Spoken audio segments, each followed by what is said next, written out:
Masih melanjutkan bahasan buku kita, amalan yang mendatangkan rahmat Allah, dan buku ini dibagi dua, amalan yang mendatangkan rahmat Allah berdasarkan firman Allah, Al-Quran, dan kita masih di poin itu tentunya. Di poin-poin ada 14 poin dan kita sudah jelaskan kurang lebih 4 poin pada pertemuan yang lalu. Dan nanti akan ada sebab-sebab rahmat berdasarkan hadis Nabi Sallallahu Alaihi Wasallam, dan ini kurang lebih 16 poin. Kita akan masuk teman-teman sekalian ke poin yang kelima tentunya, hal-hal yang mendatangkan rahmat Allah. Dan rahmat sudah kita terjemahkan di dalam bahasa Indonesia adalah karunia. Dan karunia hanya akan didapatkan atau diistilahkan, digunakan istilah ini bagi orang yang mendapatkan sesuatu yang di luar jangkauan manusia atau tidak umum. Seperti misalnya, kalau saya lagi haus dan lapar, kemudian saya diberikan oleh seseorang makanan ataupun minuman, tidak bisa dikatakan saya dikaruniakan makan dan minum oleh orang ini. Kalau oleh Allah ya, tapi dikatakan diberikan makan dan minum oleh orang, dikaruniakan ini tidak cocok bahasanya, harus dikatakan diberikan. Dan kata-kata beri lebih di bawah daripada karunia. Kalau karunia biasa digunakan untuk sesuatu yang di luar kapasitas manusia dan tidak umum didapatkan. Seperti misalnya dikaruniai anak misalnya, atau harta yang melimpah, ya, sesuatu yang di luar jangkauan manusia secara umum. Dan ini yang sedang kita bahas, amalan yang mendatangkan rahmat Allah. Dan sudah kita bahas poin pertama, masalah beriman kepada Sang Pencipta Allah, tentang keberadaannya, wujudnya, kemudian kita patuh kepada syariatnya, dan juga kufur kepada tagut, kufur kepada semua yang disembah selain Allah, apapun sifatnya. Karena kata kuncinya la ilaha illallah. Kemudian setelah beriman kepada Allah, yang kedua sudah kita bahas juga masalah mentaati Allah dan Rasulnya. Dengan dalil-dalilnya banyak sekali ayat Al-Quran yang menyebutkan kalimat la'allakum turhamun, la'allahum yurhamun. Ya. Ini semua atau la'allakum turhamun umumnya ayat, ini semua menyebutkan bagi orang-orang yang taat kepada Allah dan Rasulnya. Kemudian yang ketiga dan yang keempat, yang ketiga mengikuti Al-Quran dan mengamalkannya, dan yang keempat mendengar Al-Quran dan diam atau insat, menyimak dan merenunginya. Pada kesempatan sekarang kita akan bahas insyaAllah poin kelima dan keenam, bergabung antara memohon ampunan dan taubat. Memohon ampunan dan taubat. Saudaraku seiman, ada sebuah kapal penyelamat. Pada saat kita sedang berada di sebuah lautan yang luas, ombak lagi besar, biasanya orang dalam kondisi seperti ini akan tenggelam dan akan meninggal dunia. Tapi dia bisa selamat itu dengan adanya kapal.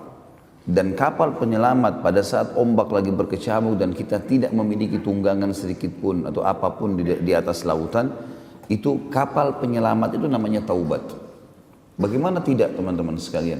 Seseorang di antara kita melakukan dosa bertahun-tahun, bergelimang dengan dosa, melakukan banyak sekali pelanggaran-pelanggaran, bahkan dosa-dosa yang besar sekalipun, sampai Fir'aun mengaku sebagai Tuhan, ya. Orang-orang melakukan dosa-dosa syirik, dosa-dosa yang besar, dan bertahun-tahun kalau kita bahasakan sudah berkarat dengan dosa itu, tetap dengan fasilitas taubat ini dia terselamatkan. Dia taubat di akhir hidupnya terselamatkan. Ya. Di zaman Nabi SAW ada orang-orang yang mengaku sebagai Nabi, ada orang yang kufur kepada Allah dan Rasulnya, tapi di akhir hidupnya bertaubat, masuk Islam. Seperti Ikrimah bin Abi Jahal, ya, yang sempat mendukung ayahnya Abu Jahal dalam kekufuran. Kemudian dia taubat nasuha. Dan pada saat dia taubat, akhirnya dia merasakan kenikmatan iman dan dia menghabiskan sisa umur dalam ketaatan. Sampai-sampai karena ikhlasnya taubatnya, dia setiap kali melihat Al-Quran, dia memegang lalu meletakkan di dadanya sambil mengatakan, ini firman Tuhanku yang aku lalaikan, ini firman Tuhanku yang aku lalaikan, sambil dia menangis radhiyallahu anhu. Dan setiap kali dia masuk di kancah peperangan, dia selalu mengatakan kepada teman-temannya mujahidin, biarkan aku yang di depan sebagai tebusan atas apa yang dulu aku lakukan memusuhi Allah dan Rasulnya, dan juga apa yang ayahku lakukan. Sampai beliau terbunuh mati syahid di perang Yarmuk. Ya. Jadi ada orang-orang subhanallah telah melakukan perbuatan-perbuatan yang salah, tapi Allah subhanahu wa ta'ala memberikan kepada dia solusi, jalan keluar. Bahkan kita tahu sama-sama hadis yang sudah masyhur, Allah gembira dengan taubat hambanya. Allah gembira dengan taubat hambanya. Jadi kalau kita berbuat salah, syaitan seringkali menunggangi keadaan seakan-akan dosa itu sudah terlanjur kita lakukan dan tidak mungkin diampuni oleh Allah. Atau mungkin dia membisikkan mengatakan kan sudah terlanjur kau lakukan, tidak apa-apa ulangi aja. Padahal sebenarnya orang-orang yang melakukan perbuatan dosa sekali beda hukumannya dengan orang melakukan perbuatan dosa berulang kali. Ingat saudaraku seiman, setiap kali kita berbuat kebaikan, maka balasan yang akan datang dari Allah, dari rahmatnya itu lebih besar daripada perbuatan kita. Begitu pula dosa-dosa yang kita lakukan, sekecil apapun, hukumannya lebih berat daripada perbuatan kita. Tidak ada orang yang berzina sejam di hotel, lalu Allah hukum penyakit dengan sejam misalnya. Enggak, Allah hukum dengan mungkin 5 tahun sakit, mungkin 10 tahun sakit. Jadi perbuatannya lebih, efek balasnya lebih besar daripada perbuatannya. Dan sudah pernah kita jelaskan juga dalam beberapa kali contoh-contoh pengajian kita. Kalau masih diingat, saya membahasakan sebenarnya item yang diharamkan jauh lebih sedikit dibandingkan item yang dibolehkan. Kalau Allah dengan kemahamurahannya menunggangi atau memberikan kepada kita tugas atau beban seperti misalnya hawa nafsu, pengen makan, pengen minum, pengen biologis, lalu Allah tidak siapkan fasilitasnya, mungkin wajar orang melanggar. Ini enggak, fasilitasnya dikasih. Dan ingat teman-teman sekalian, kalau ada waswas syaitan yang mengatakan kepada kita bahwasanya kalau berbuat dosa, ya maaf, kalau orang yang berbuat pelanggaran dosa itu sama saja kedudukannya dengan orang-orang yang berbuat pahala. Ya, atau misal waswas yang lain, misal orang yang ke diskotik sama ke pengajian, sama aja itu, sama-sama aja kok. Ya. Artinya sama-sama menikmati hidupnya. Enggak sama, beda sekali ini. Nanti kita akan bacakan beberapa ayat yang menjelaskan masalah itu, perbedaannya jauh sekali gitu. Baik dalam kehidupan mereka ataupun kematian mereka. Dalam hidup dan mati semuanya berbeda. Tidak akan pernah sama orang yang berbuat dosa dengan orang yang berbuat amal saleh. Baik kehidupan ataupun kematian mereka. Dan syaitan seringkali membisikkan kepada kita waswas teman-teman. Waswasnya begini. Kalau kau menjadi orang alim atau kau menjadi orang baik atau orang soleh dan solehah, berarti hidupmu akan susah. Misal, belum saatnya sekarang alim, saya masih muda, atau belum saatnya saya menjadi orang yang baik atau soleh dan soleha atau patuh, karena nanti susah menikah, nanti susah bekerja, nanti susah dapat bergaul gitu kan. Akhirnya banyak anak-anak muda kita yang menunda taubatnya, menunda kembali ke jalan Allah, seakan-akan umur-umur dia yang merupakan prestasi terbaiknya, misal jenjang pendidikan SMP sampai SMA, ini biasanya di Indonesia dipakai untuk hal-hal yang haram. Padahal ini pondasi bagaimana dia mengatur hidupnya ke depan. Rusak di sini, rusak di sana gitu. Kalau di umur-umur ini yang dianggap dengan masa pubertas awal, kita lihat sinetron-sinetron, film segala macam Indonesia, gambarannya umur ini saatnya puas-puasin berbuat dosa. Ya, saatnya berzina, saatnya coba-coba obat-obatan, saatnya begini, saatnya tawuran, saatnya segala macam. Masih muda. Kadang-kadang bahkan orang tuanya mengatakan, oh enggak apa-apa, dulu ayah juga dan ibu masih muda seperti kamu. Kan gitu. Ini bahaya sekali ya. Justru pada saat umur-umur ini prestasi terbaik. Kalau di umur ini masuk ke pesantren, belajar Al-Quran, belajar hadis, di sini terbentuk pribadinya. Kalau di umur ini tidak berzina teman-teman sekalian, tidak akan zina sampai dia mati. Tapi di sini dia buka pintu zina, dia zina nanti ke depannya gitu. Di sini dia buat ketaatan hafal Quran, dia akan hafal Quran, dia akan jaga sampai dia meninggal dunia. Kita bisa renungi tentunya beberapa ayat Al-Quran yang menjelaskan kepada kita tentang apa yang saya sampaikan tadi, dan kita bisa lihat bagaimana Allah Azza wa Jalla dengan sangat rinci menjelaskan kepada kita. Yang pertama itu disebutkan dalam surah Shad, surah nomor 38 ayat 28. Surah Shad, surah nomor 38 ayat 28. Silakan dibuka Qur'annya biar tahu kita tadabburi. A'udzu billahi minasyaitonir rajim. Am naj'alul ladzina amanu wa amilus solihati kal mufsidina fil ardi am naj'alul muttaqina kal fujjar. Mana bisa kami samakan antara orang-orang yang beriman dan beramal soleh dengan orang-orang yang membuat kerusakan di muka bumi? Atau mana bisa kami menjadikan orang-orang yang patuh, muttaqin dengan orang-orang yang durhaka, fujjar? Enggak bakal sama. Orang yang baik, orang yang soleh dan soleh disukai sama Allah. Allah janjikan pahala yang besar dari perbuatannya, dan juga Allah buat manusia suka. Pernah saya kasih contoh orang yang bakti sama orang tuanya, orang yang jujur, orang yang amanah, orang yang dermawan. Semua ini pasti Allah suka, Allah janjikan pahala besar. Allah juga membuat manusia suka. Dan pada saat dia hidup pun dikenang kebaikannya. Si fulan, oh si fulan baik ya. Si fulan tuh begini, si fulan tuh begini. Kalau dia mati, oh iya si fulan baik. Beda dengan orang fujar, orang yang durhaka. Allah benci perbuatannya. Allah ancam dengan ancaman yang berat. Ya, seperti riba, zina, segala macam dusta, ya, durhaka sama orang tua, Allah benci, Allah ancam dengan ancaman berat, Allah buat manusia benci. Orang tidak ada yang suka, hidupnya dibenci, orang oh itu si fulan suka gunjing tuh, oh si fulan tuh suka mukul, si fulan tuh suka begini, dikenang buruk pada saat dia hidup. Kalau dia mati lagi lebih parah, banyak orang yang mengenang keburukan. Kita dengarkan surah lain, surah Ghafir, ayat lain maksud saya, surah nomor 40 ayat 58. Surah nomor 40 ayat 58. A'udzu billahi minasyaitonir rajim. Wa ma yastawil a'ma wal basir wal ladzina amanu wa 'amilus solihati walal musii qalilan ma tatadzakkarun. Tidak akan pernah sama antara orang buta dan orang melihat. Mustahil. Orang yang melihat lebih leluasa beraktivitas. Dia tahu ada bahaya depannya, ada lubang, ada orang yang mau berbuat jahat, dia tahu. Ya. Kalau orang tidak melihat, orang buta susah. Kata Allah tidak akan pernah sama orang yang buta dengan orang yang melihat. Begitu pula seperti itu perumpamannya tidak akan sama antara orang beriman dan beramal soleh dengan orang yang melakukan pelanggaran. Tapi sayang sangat sedikit kalian berpikir dalam masalah itu. Seakan-akan orang kalau jadi orang baik tadi saya bilang, orang jadi patuh sama Allah, dikucilkan, susah menikah. Ini semua kedustaan, waswas syaitan. Enggak benar, teman-teman sekalian. Dalam ayat yang lain surah Al-Jathiyah, surah nomor 45 ayat 21 juga Allah berfirman. Surah Al-Jathiyah, surah nomor 45 ayat 21. A'udzu billahi minasyaitonir rajim. Am hasibal ladzina ijtara'u as-sayyi'ati an naj'alahum kal ladzina amanu wa 'amilus shalihat. An naj'alahum kal ladzina amanu wa 'amilus shalihati sawa'an mahyahum wa mamatuhum sa'a ma yahkumun. Allah SWT mengatakan, apakah orang-orang yang berbuat dosa itu, pelanggaran-pelanggaran, mengira kami akan menyamakan mereka sama dengan orang-orang beriman dan beramal saleh, baik kehidupan ataupun kematian mereka? Sungguh buruk apa yang mereka hakimi itu.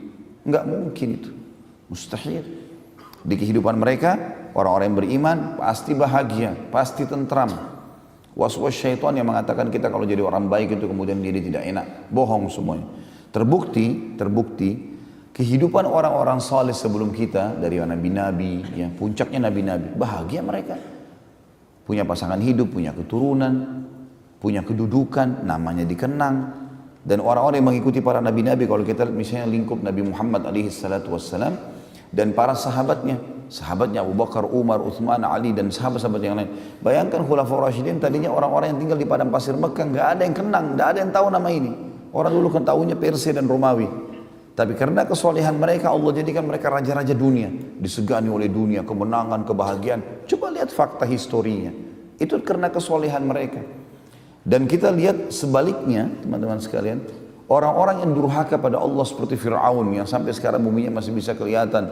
Ya, kemudian Namrud. Ya, kemudian kita bisa lihat juga orang-orang yang umumnya yang melakukan pelanggaran seperti kaum-kaum, ya, kaum Thamud, kaumnya Nabi Saleh, kaum Ad, kaumnya Nabi Hud, ya. Kemudian di sekarang di mana? Di Italia ada kota ditemukan, kota Pompei dikatakan. Kota yang tua dan kota itu dekat gunung. Ditemukan ada banyak patung-patung berjatuhan. Mereka pikir patung awalnya, setelah mereka teliti ternyata itu manusia. Tapi bentuknya seperti patung kayak dikutuk. Mereka pun tidak tahu ceritanya. Saya pernah lihat cuplikannya, cuma dikatakan kota ini kemungkinan pernah melanggar Tuhan. Mereka bahasakan begitu karena dokumentasinya itu adalah orang-orang non-muslim yang membuatnya. Ini cuma melanggar Tuhan saja, kemudian dihukum seperti ini. Entah apa kisah mereka. Tapi kita lihat orang-orang yang durhaka dihukum seperti itu, dan orang-orang yang saleh, sebagaimana Allah menyebutkan orang-orang yang saleh itu seperti para nabi-nabi dalam surah Al-Anbiya, surah Al-An'am. Sebabnya para nabi-nabi diberikan kelebihan-kelebihan, kepemimpinan, ya, kedudukan, keturunan, harta, ya. Itu semua karena mereka buat kesolehan. Dan Allah setelah menyebutkan nabi-nabi dalam surah Al-An'am, surah nomor 6 ayat 85, Allah tutup ayatnya mengatakan, A'udzubillahi minasyaitonir rajim, kullum minas salihin. Semua itu kami berikan kepada mereka karena mereka orang-orang yang saleh, orang-orang yang patuh. Ya. Juga Allah Subhanahu wa taala menyebutkan dalam surah Al-Ankabut, surah nomor 29 ayat 4. Surah nomor 29 ayat 4. A'udzu billahi minasyaitonir rajim. Ayat ini sangat tegas menekankan orang-orang yang mengkhayal kalau dia buat dosa tidak dihukum. Ya. Itu mengkhayal namanya. Tidak bakal lepas luput dari azabnya Allah. Al-Ankabut ayat 4. Surah nomor 29. A'udzu billahi minasyaitonir rajim. Am hasibal ladzina ya'maluna as-sayyi'ati an yasbiquna sa'a ma yahkumun. Ya. Apakah orang-orang yang berbuat dosa itu mengira mereka luput dari azab kami? Ya. Sungguh buruk apa yang mereka hakimi itu. Perhatikan di sini ayat Allah jelas, gitu kan. Jadi jangan masuk ke zona itu, teman-teman. Tidak usah masuk ke zona pelanggaran. Ini wilayah pelanggaran agama, tidak usah dimasukin, tidak usah dicoba-coba, nggak ada istilah coba dosa itu. Ya. Coba aja ini, coba aja khamar supaya kamu tahu rasanya, nggak usah coba. Tidak ada ruginya kita kalau nggak coba. Kalau kita nggak coba dosa, nggak ada ruginya. Nggak coba khamar, nggak coba zina, nggak ada ruginya. Bukan tangan kita putus, mata kita buta, nggak, sama sekali nggak. Jangan dicoba-coba, karena bahaya buat kita. Kalau kita masuk ke sana, teman-teman sekalian, ada hukumannya. Dan efek hukumannya lebih berat daripada perbuatannya. Sementara orang berbuat amal saleh, efek balasnya juga lebih besar. Lebih besar. Ya. Banyak sekali Allah salihati ulaika lahum maghfiratun wa rizqun karim. Allah pasti akan memberikan balasan orang-orang yang beriman dan beramal saleh. Mereka akan mendapatkan pengampunan dosa dan rezeki yang melimpah. Surah Fatir, surah nomor 35 ayat 7. Surah nomor 35 ayat 7 juga Allah berfirman, A'udzu billahi minasyaitonir rajim walladzina amanu wa 'amilus solihati lahum maghfiratun wa ajrun kabir. Orang-orang yang beriman dan beramal saleh mereka pasti akan dibersihkan dosa-dosanya dan diberikan pahala yang besar. Surah Muhammad, surah nomor 47 ayat 2. A'udzu billahi minasyaitonir rajim والذين آمنوا وعملوا الصالحات وآمنوا بما نزل على محمد وهو الحق من ربهم كفر عنه سيئاتهم وأصلح بالهم. Siapapun yang beriman dan beramal saleh lalu beriman kepada apa yang diturunkan kepada Muhammad sallallahu alaihi wasallam, maksudnya Al-Qur'an yang benar datang dari Tuhannya, maka Allah akan membersihkan dosa-dosa mereka dan memperbaiki keadaan mereka. Surah Fatih, surah nomor 48 ayat 29. Surah nomor 48 ayat 29. A'udzu billahi minasyaitonir rajim. Wa'adallahu alladhina amanu wa 'amilus solihati minhum maghfiratun wa ajrun 'azim. Allah menjanjikan dengan janji yang benar orang-orang yang beriman dan beramal saleh pasti mereka akan dibersihkan dosa-dosanya dan diberikan pahala yang besar atau yang agung, ya. Di poin ketiga terakhir dari ini adalah surah At-Taghabun, surah nomor 64 ayat 9. Surah nomor 64 ayat 9. A'udzu billahi minasyaitonir rajim.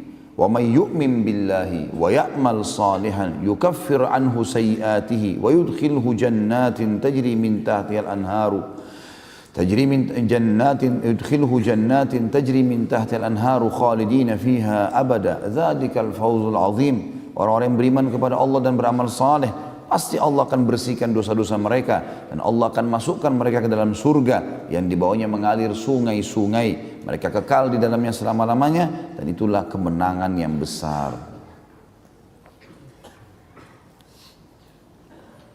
Yang keempat, Allah akan berikan kepadanya hidayah.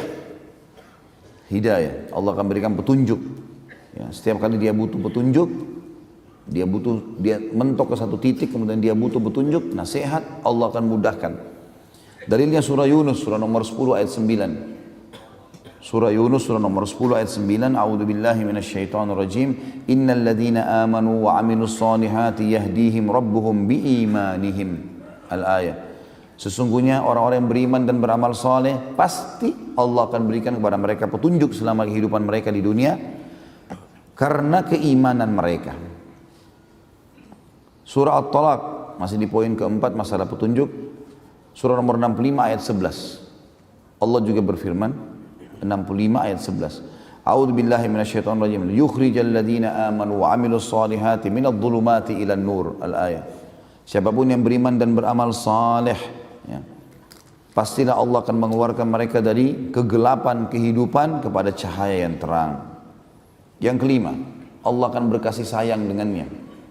Dan kita tahu kalau ada orang yang punya kedudukan, punya jabatan, dia berkasih sayang dengan kita, artinya dia mengatakan kepada kita, apa saja kebutuhanmu silakan sampaikan ke saya. Tentu kita akan merasa senang. Apalagi kalau orang ini kaya, orang ini punya kemampuan, orang cerdas, pintar, kita akan sangat senang. Allah menjanjikan sang pencipta masalah itu. Langsung, syaratnya beriman dan beramal saleh. Jadi orang baik. Ya. Dalam surah Maryam, surah nomor 19 ayat 96, Allah berfirman. Surah nomor 19 ayat 96, A'udzu billahi minasyaitonir rajim, innal ladzina amanu wa 'amilus solihati sayaj'al lahumur rahmanu wudda. Kalimat wuddanya jadi saksi bahasan. Sesungguhnya orang-orang yang beriman dan beramal saleh pasti zat yang maha penyayang Allah akan berkasih sayang padanya. Wudda, ya, mengasihi dia. Yang keenam, Allah akan tinggikan derajatnya nanti. Di surga maksudnya, ya, akan mendapatkan derajat yang tinggi. Di dunia juga sebagian ulama mengatakan masuk dalam ayat ini, tapi ayat ini lebih fokus ke masalah di akhirat. Dalam surah Thaha, surah nomor 20 ayat 75. A'udzu billahi minasyaitonir rajim. Thaha 20 ayat 75. Wa may ya'tihi mu'minan qad 'amilas salihati fa ulaika lahumud darajatul 'ula. Siapapun yang bertemu dengan Allah pada hari kiamat sementara dia beriman dan beramal saleh, maka pasti mereka akan mendapatkan derajat yang tinggi. Yang ketujuh, dijamin keamanan untuk mereka. Keamanan jiwa, keamanan lingkungan, keamanan ekonomi ditanggung semuanya. Intinya mereka tidak perlu takut, tidak ada ketakutan dan aman. Dalam surah Al-Maidah, surah nomor 5 ayat 69 Allah berfirman, A'udzu billahi minasyaitonir rajim. Man amana billahi wal yawmil akhir wa 'amila shalihan fala khaufun 'alaihim wa lahum yahzanun. Siapapun yang beriman pada Allah dan hari akhir dan beramal saleh, maka tidak ada ketakutan bagi mereka dan tidak perlu mereka bersedih hati. Juga dalam ayat yang lain Allah berfirman dalam surah Thaha, surah nomor 20 ayat 112. Thaha 112. A'udzu billahi minasyaitonir rajim. Wa may ya'mal minas solihati wa huwa mu'minun fala yakhafu zulman wala hadma. Siapapun yang beriman, siapapun yang beramal saleh dan dia beriman, maka dia tidak perlu takut kezaliman dan tidak perlu takut kerugian. Diberikan keamanan semua. Yang kedelapan, Allah janjikan rezeki yang melimpah. Jadi perhatikan bertubi-tubi. Kita lihat janji-janji Allah yang besar. Ini yang baru saya sempat susun, ya. Mungkin masih banyak yang luput dari saya ini. Tapi ini saya sudah cukup buat kita. Rezeki yang melimpah disebutkan dalam surah Al-Hajj. Surah nomor 22 ayat 50. Surah nomor 22 ayat 50. A'udzu billahi minasyaitonir rajim. Falladzina amanu wa 'amilus solihati lahum maghfiratun wa rizqun karim. Orang-orang yang beriman dan beramal saleh, mereka pasti dibersihkan dosa-dosanya dan akan diberikan rezeki yang karim. Ya, karim itu berarti melimpah, mulia, ya. Kemudian dalam surah Ar-Rum, surah nomor 30 ayat 45. Ar-Rum, surah nomor 30 ayat 45, Allah juga berfirman, A'udzu billahi minasyaitonir rajim, liyajziyal ladzina amanu wa 'amilus solihati min fadlih. Al-ayah. Allah pasti akan membalas orang-orang yang beriman dan beramal soleh dari karunia-Nya. Fadl, karunia, ya, rezeki. Kemudian yang kesembilan, Allah janjikan kedudukan di muka bumi. Diberikan jabatan, diberikan kedudukan. Dalam surah An-Nur, surah nomor 24 ayat 55. Pokoknya istiqomah saja. Nikmati halal, kerjakan perintah, tinggalkan larangan. Istiqomah saja. Makin kita pertahankan, makin lama makin kentar rahmatnya Allah datang. Kedudukan di muka bumi Allah sebutkan An-Nur 24 ayat 55. A'udzu billahi minasyaitonir rajim. Wa'adallahu alladhina amanu minkum wa 'amilus solihati la yastakhlifannahum fil ardi kama istakhlafa alladhina min qablihim wa la yumakkinanna lahum dinahum alladhi irtada lahum wa la yubaddilannahum min ba'di khawfihim amna ya'budunani la yushrikuna bi syai'a wa man kafara ba'da dzalika fa ulaika humul fasiqun. Allah menjanjikan dengan janji yang benar, siapapun yang beriman di antara kalian dan beramal saleh pasti akan diberikan kedudukan di muka bumi. Kata ulama bisa diberikan sampai kerajaan, ya. maka Allah akan memberikan kepada mereka kedudukan di muka bumi sebagaimana telah diberikan oleh kepada orang-orang soleh sebelum mereka, dan pasti Allah akan menetapkan atau memenangkan agama yang telah Allah ridhoi yang mereka pertahankan, dan Allah akan ganti ketakutan mereka menjadi keamanan. Syaratnya mereka menyembah dan patuh hanya kepadaku dan tidak menyekutukan aku dengan sesuatu apapun. Dan siapa yang kufur setelah ini, sudah ada penyampaian tapi tidak mau juga engah, ya, tidak mau juga sadar, maka mereka adalah orang-orang yang fasik. Jadi ini dijanjikan saksi bahasan kita akan diberikan kedudukan di muka bumi. Dalam surah Al-Anbiya, surah nomor 21 ayat 105, masih di poin 9 diberikan kedudukan. Al-Anbiya 21105. A'udzu billahi minasyaitonir rajim. Annal arda yarithuha ibadiyas salihun. Bumi pasti kami akan wariskan kepada hamba-hamba kami yang saleh. Jadi waswas syaitan saja itu yang mengatakan kepada kita kalau jadi orang saleh atau salihah, atau anak-anak dari kecil kalau kita buat hafal Quran, ajak ke masjid, ini berarti sudah terlalu kolot ini, ya. Garis keras lah, apalah segala macam. Ya. Ini nggak benar semua. Iya. Dianggap ini ajaran-ajaran yang keras, tidak penting. Ya. Lihat bagaimana Allah janjikan. Yang ke-10, Allah janjikan rahmat setelah kedudukan di muka bumi. Rahmat karunia yang sedang kita bahas juga dalam buku kita. Jadi diberikan sesuatu yang di atas kapasitas dia sebagai manusia. Allah sebutkan dalam surah Al-Jathiyah, surah nomor 45 ayat 30. A'udzu billahi minasyaitonir rajim. Fa ammal ladzina amanu wa 'amilus solihati fayudkhiluhum rabbuhum fi rahmati. Al-Jathiyah ayat 30 ya, surah nomor 45. Siapapun yang beriman dan beramal saleh, maka pasti Tuhan mereka akan memasukkan mereka ke dalam rahmatnya. Pasti dijanjikan oleh Allah Subhanahu wa ta'ala. Yang ke-11, Allah janjikan mereka selamat dari kerugian. Nah, jadi mendapat keuntungan beda, selamat dari kerugian beda. Ya, gitu. Jadi ini dua hal yang beda. Kalau misalnya orang dagang dapat keuntungan, itu sebuah prestasi. Selamat dari kerugian juga prestasi. Beda, ini dua hal yang berbeda. Makanya tadi kita bedain. Selamat dari kerugian ini Allah janjikan surah yang sudah kita hafal semua. Al-Asr, surah nomor 103. 3 ayat. A'udzubillahi minasyaitonir rajim. Wal 'asr, demi masa yang kalian lalui di dunia. Innal insana lafi khusr. Manusia pasti melalui kerugian-kerugian. Lalu kata Allah apa? Illal ladzina amanu wa 'amilus shalihat. Kecuali orang-orang yang beriman dan beramal saleh. Wa tawasaw bil haqq, saling mewasiatkanlah kebenaran ini kata Allah. Ingat, beramal saleh dan beriman beramal saleh adalah keselamatan, ya, keberuntungan.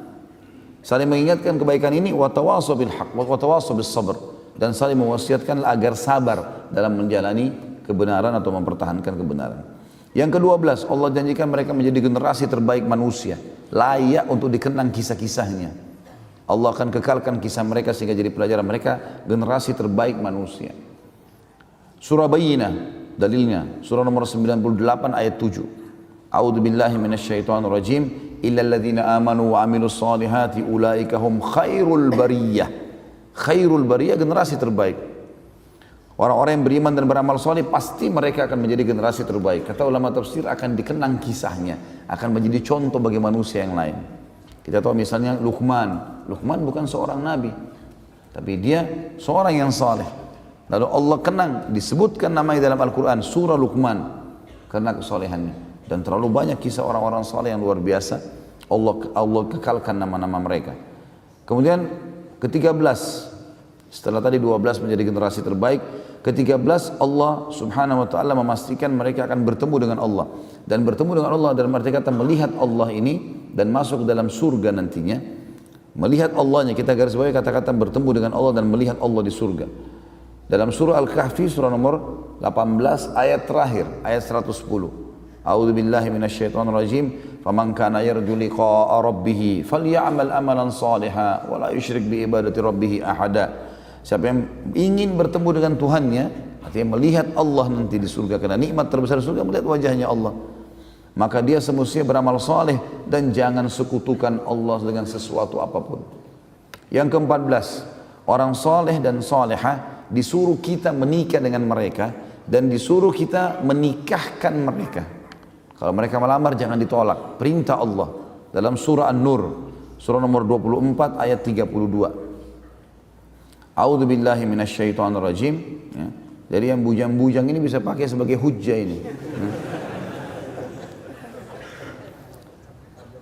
Wa ankihul ayama minkum was-salihina min ibadikum wa imaikum. Dan menikahlah kalian, ya. Kalau belum menikah maka disuruh menikah sama Allah gitu kan. Orang-orang yang sendiri di antara kalian menikah atau nikahkanlah orang yang masih sendiri di antara kalian dan orang-orang soleh dari hamba-hamba sahaya kalian laki-laki dan perempuan. Orang soleh jangan ditolak. Kemudian yang ke-15, Allah menyuruh kita berdoa kepada Allah, meminta agar generasi kita menjadi orang soleh. Kita jadi soleh, generasi kita jadi baik. Itu bagian dari ibadah. Jadi kita mencetak kader manusia ini, itu orang-orang soleh. Allah sebutkan dalam Al-Quran, dan jangan luput doa ini dalam setiap hari teman-teman. Baca doa ini, walaupun belum menikah juga baca. Ya, jadi nanti pun kalau sudah berumah tangga, ini doa sudah berfungsi buat dia. Jangan nanti tiba masa kemudian baru mau berdoa, tidak. Doa-doa yang kita baca akan berfungsi pada saat kita butuhkan. Dalam surah Al-Ahqaf, surah nomor 46 ayat 15. Al-Ahqaf 46 ayat 15. A'udzu billahi minasyaitonir rajim. Rabbi auzi'ni an ashkura ni'mataka allati an'amta 'alayya wa 'ala walidayya wa an a'mala salihan tardahu wa aslih li fi dhurriyyati inni tubtu ilaika wa innani minal muslimin. Wahai Tuhanku, mudahkanlah aku untuk bersyukur kepadamu atas segala nikmat yang kau berikan kepadaku dan kepada kedua orang tuaku, dan mudahkanlah aku untuk selalu beramal saleh dan wariskan itu kepada keturunanku. Perbaiki keturunanku dengan kesolehan itu. Sesungguhnya aku telah taubat kepadamu dan aku sudah menyerahkan diri kepadamu. Juga dalam surah Shaffat, surah nomor 37 ayat 100. A'udzu billahi minasyaitonir rajim. Rabbi habli minas salihin. Wahai Tuhanku, karuniakanlah aku keturunan yang saleh. Yang ke-16, Allah Subhanahu wa taala menjanjikan amal, yaitu balasan yang melimpah. Jadi kalau rutin kita istiqomah dalam mengerjakan ibadah teman-teman sekalian, nanti pahalanya dilipat gandakan lagi dibandingkan, beda dengan orang yang hanya sesekali mengerjakannya. Saya kasih contoh, misal sebelum saya baca ayat-ayatnya, ada hadits Nabi SAW yang berbunyi, siapa yang sudah ya, menjalankan atau dia sudah niatkan, dia sudah rutinkan membaca hizib dari Al-Quran, ya, dia baca sebagian ayat Al-Quran yang dia niat dia mau baca di sholat malamnya dan tidak sempat dia baca, Allah akan catatkan baginya pahalanya lengkap. Misal antum sudah niat, nanti malam saya mau baca surah Ar-Rahman dalam sholat malam. Ternyata kita pas bangun sudah menjelang azan subuh, baru sholat 2 rakaat, baru baca mungkin 10 ayat dari Ar-Rahman. Sisanya Allah kasih pahalanya walaupun belum sempat dibaca. Juga ada hadits Nabi SAW yang berbunyi, siapa yang melakukan amal saleh di waktu dia senggang. Di waktu dia senggang, jadi artinya buat sehat, kayak kita sekarang Masya Allah nggak ada masalah. Di situ dia beramal saleh, gitu kan? Maka Allah akan catatkan baginya pahalanya di waktu dia sulit. Jadi misalnya pada saat dia masih sehat, dia selalu puasa Senin Kamis. Begitu dia sakit, dia nggak bisa lagi, tetap pahalanya jalan. Atau dia mukim, dia kerjakan selalu sholat qobliyah dan ba'diyah. Begitu musafir dia jamak qasar, kan tidak ada qobliyah dan ba'diyahnya, maka tetap dapat pahalanya. Seperti itulah. Jadi kalau rutin kerjakan ini, maka dia akan dilipat gandakan pahalanya. Banyak ayat di sini. Di antaranya adalah surah Al-Baqarah, surah nomor 2 ayat 277. Al-Baqarah 2, surah nomor 2 ayat 277. A'udzu billahi minasyaitonir rajim. Innal ladzina amanu wa 'amilus solihati wa aqamus salata wa atuz zakata lahum ajrun 'inda rabbihim. Al-ayat. Orang-orang yang beriman dan beramal saleh, perhatikan selalu iman, amal saleh. Iman, amal saleh. Dari tadi kita sebutkan. Allah berfirman itu. Sesungguhnya orang yang beriman dan beramal saleh dan mendirikan solat dan menunaikan zakat, mereka pasti akan mendapatkan pahala yang melimpah di sisi Tuhan mereka. Juga dalam surah Al-Imran, surah nomor 3 ayat 57, dan ayat yang sama terulang, tadi Al-Imran 3 ayat 57, terulang di An-Nisa, surah nomor 4 ayat 173. Jadi dua ayat ini terulang di dua tempat, Al-Imran 57 dan An-Nisa 173. A'udzu billahi minasyaitonir rajim. Wa ammal ladzina amanu wa 'amilus solihati fayuwaffihim ujurahum. Siapapun yang beriman dan beramal saleh pasti akan diberikan semua pahala mereka dengan melipat atau terlipat ganda. Dalam surah Al-Isra, surah nomor 17 ayat 9. Surah nomor 17 ayat 9. A'udzu billahi minasyaitonir rajim wa yubashshirul mu'minina alladziina ya'maluna shalihati anna lahum ajran kabira. Siapapun yang beriman dan beramal saleh maka pasti akan diberikan pahala yang besar ya. Kemudian dalam surah Al-Kahfi surah nomor 18 ayat 2 Allah juga berfirman, A'udzu billahi minasyaitonir rajim wa yubashshirul mu'minina alladziina ya'maluna shalihati anna lahum ajran hasana. Kalau tadi ajran kabira ya. Allah menyampaikan berita gembira kepada orang yang beriman dan beramal saleh, mereka pasti akan mendapatkan ajran hasana. Hasan artinya pahala yang menggembirakan dia. Juga kemudian dalam surah ini diulangi di 3 surah ya. Sama ayatnya surah Fussilat surah nomor 41 ayat 8. Ini ayat ini sama di 3 surah. Fussilat 41 ayat 8 surah 41. Al-Insyiqaq 84 ayat 25 dan At-Tin. At-Tin surah nomor 95 ayat 6. Saya ulangi lagi, di Fussilat surah nomor 41 ayat 8, Al-Insyiqaq surah nomor 84 ayat 25 dan At-Tin surah nomor 95 ayat 6. A'udzu billahi minasyaitonir rajim. Innal ladzina amanu wa 'amilus shalihati lahum ajrun ghairu mamnun. Sesungguhnya orang yang beriman dan beramal saleh mereka akan mendapatkan pahala yang tidak akan pernah membuatnya sedih, atau maksudnya diberikan pahala yang melimpah. Yang terakhir 17 adalah masuk ke dalam surga. Allah SWT berfirman dalam surah Ghafir, ini mudah dihafal, surah nomor 40 ayat 40. A'udzu billahi minasyaitonir rajim. Wa man 'amila shalihan min dzakarin aw untha wa huwa mu'minun fa ulaika yadkhulunal jannata yurzaquna fiha bighairi hisab. Siapapun yang beramal saleh dari laki-laki dan perempuan sementara dia beriman, maka mereka pasti akan masuk ke dalam surga, di dalamnya diberikan rezeki tanpa batas. Kemudian dalam surah At-Talaq, surah nomor 65 ayat 11, orang yang beriman dan beramal saleh akan masuk surga. At-Talaq 65 ayat 11. A'udzu billahi minasyaitonir rajim. Wa may yu'min billahi wa ya'mal salihan yudkhilhu jannatin tajri min tahtiha al-anhar. Yudkhilhu jannatin tajri min tahtiha al-anharu khalidina fiha abada qad ahsanallahu lahu rizqa. Siapapun yang beriman kepada Allah dan berbuat amal saleh, pasti Allah akan masukkan mereka ke dalam surga-surga yang di bawahnya mengalir sungai dan mereka akan kekal selama-lamanya di sana. Maka Allah telah memberikan yang terbaik dari rezekinya. Kemudian juga dalam surah Al-Baqarah, surah nomor 2 ayat 25, Allah terus mengingatkan, ini cuma saya susun kurang lebih 5 atau 6 ayat. Sebenarnya ada lebih daripada itu. Kalau kita di Mu'jam Al-Fadh Quran, saya susun dari situ. Banyak sekali, mungkin puluhan ayat berhubungan dengan janji masuk surga ini. Al-Baqarah surah nomor 2 ayat 25. A'udzubillahi minasyaitonir rajim. Wa basyiril ladzina amanu wa 'amilus shalihati anna lahum jannatin tajri min tahtiha al-anhar. Kullama ruziqu minha min thamaratin rizqan qalu hadha alladhi ruzikna min qabl wa utu bihi mutasyabiha wa lahum fiha azwajun mutahharah wa hum fiha khalidun. Sampaikan berita gembira kepada orang beriman dan beramal saleh bahwasanya mereka akan mendapatkan surga-surga yang mengalir di bawahnya sungai-sungai. Setiap kali mereka diberikan buah-buahan sebagai rezeki, mereka mengatakan ini yang kami sukai yang dulu kami diberi. Maksudnya kemarin dikasih, hari ini juga dikasih, tapi rasanya berbeda. Kemudian dikatakan dan mereka diberikan yang beragam macam. Sebagaimana ada hadis Bukhari menjelaskan masalah ini.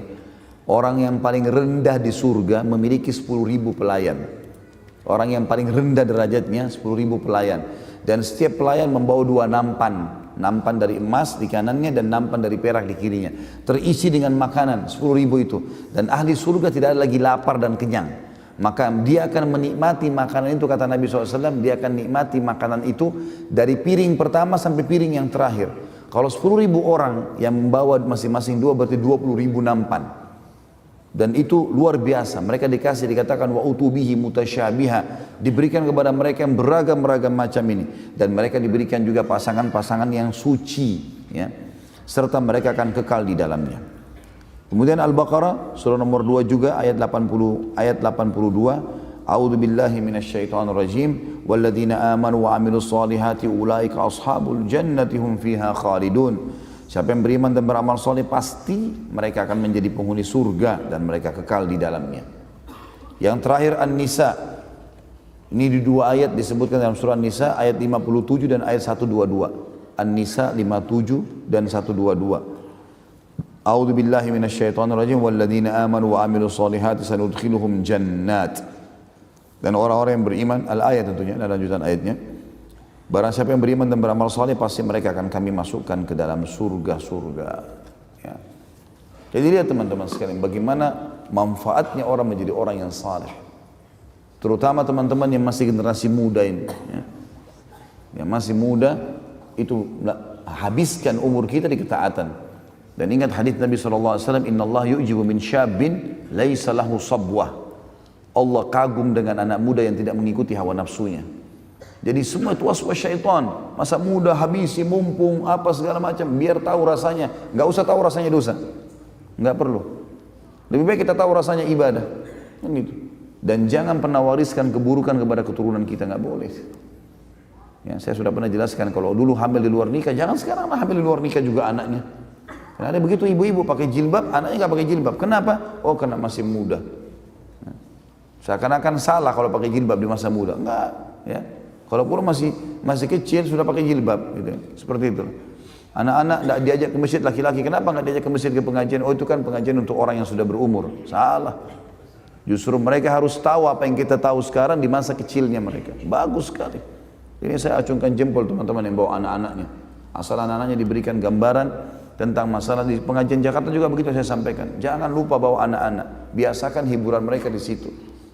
Nanti kalau diberikan pengertian dan mereka dengar ilmu itu luar biasa. Sampai ada beberapa ikhwah yang bawa anaknya, itu saya pengajian, anak itu sambil nulis SD, dinulis sama dia apa yang, bahkan dia kadang-kadang dia liatin ayahnya tulisannya.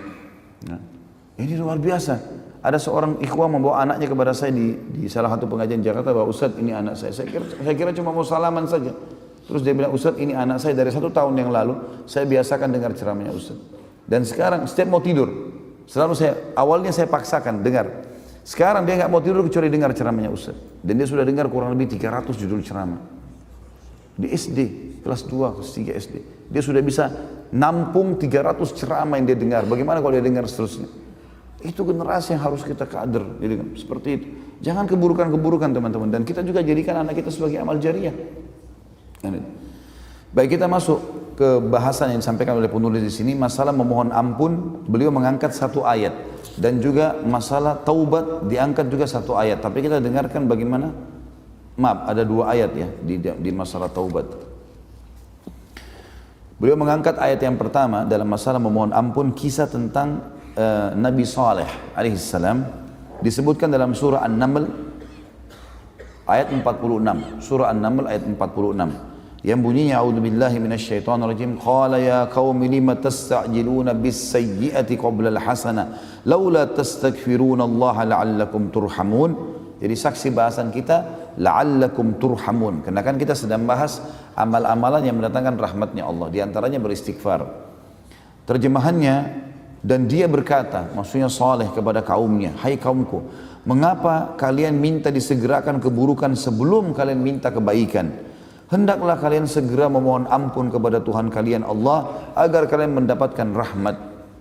Asy-Syaukani mengatakan dalam tafsirnya, yang dimaksud dalam perkataan firman Allah di sini, qala ya qaumi lima tastajiluna bis-sayyi'ati qabla al-hasanah. Hai kaumku, mengapa kamu minta disegerakan keburukan sebelum kamu minta kebaikan? Yakni Nabi Saleh alaihissalam mengatakan kepada segolongan orang kafir dari mereka yang mengingkari dakwanya, mengapa kalian minta disegerakan keburukan sebelum kalian minta kebaikan?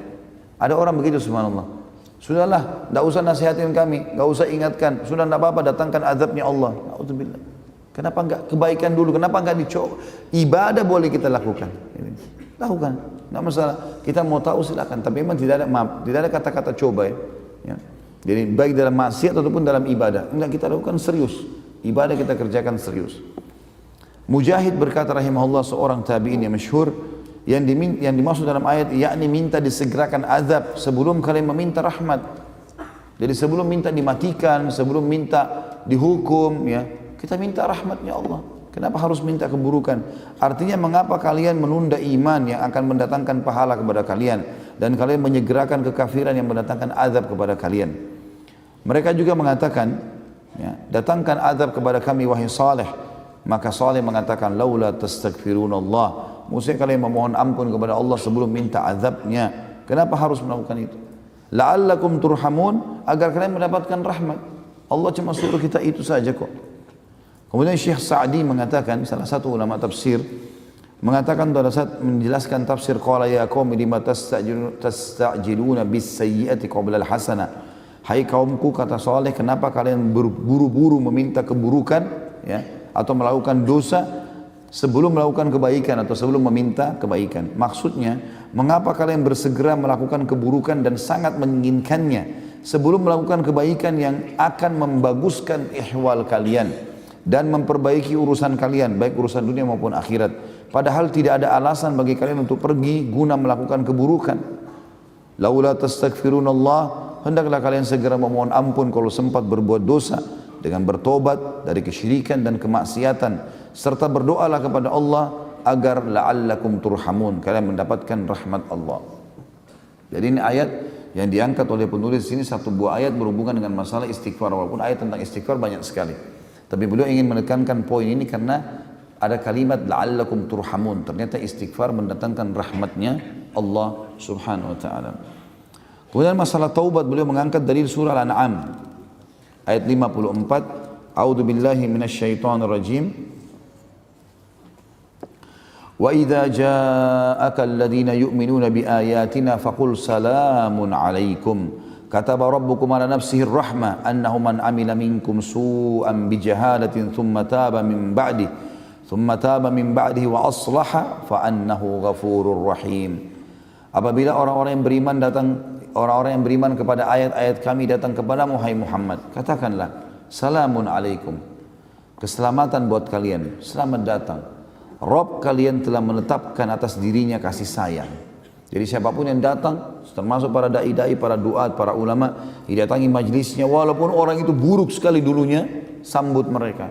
Mau datang ke masjid, ahlan wa sahlan, silahkan.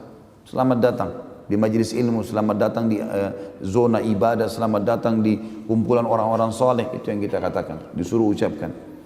Dan ketahuilah, Rabb kalian telah menyampaikan dan berseru tentang atas dirinya kasih sayang, yaitu bahwa barang siapa yang berbuat kejahatan di antara kalian lantaran kejahilan, artinya dia belum tahu atau dia lalai sebelumnya, kemudian dia taubat setelah mengerjakannya dan setelah itu memperbaiki, mengadakan perbaikan, maksudnya sibuk dengan amal soleh, maka sungguhnya Allah Maha Pengampun lagi Maha Penyayang.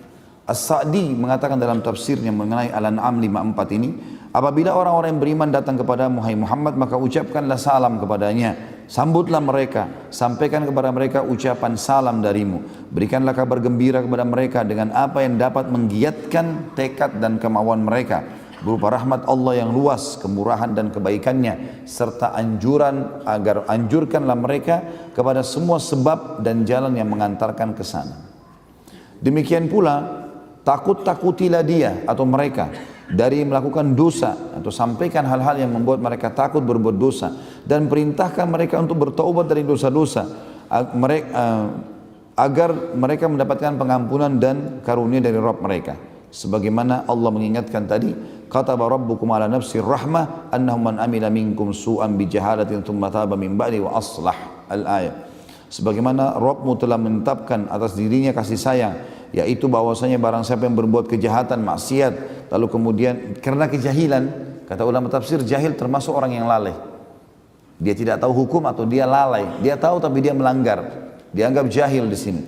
Ya, karena kalau dia tidak jahil, dia tidak akan melakukan. Ya.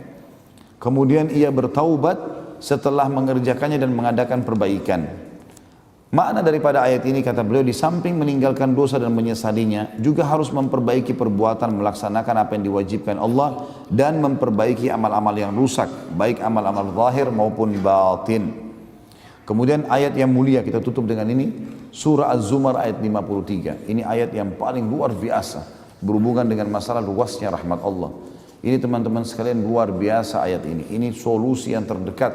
Sampai seorang ulama, saya nonton cuplikannya, ditanya, ma hiya arjah ayah fi kitabillah, ayat apa kira-kira yang paling bisa kami harapkan?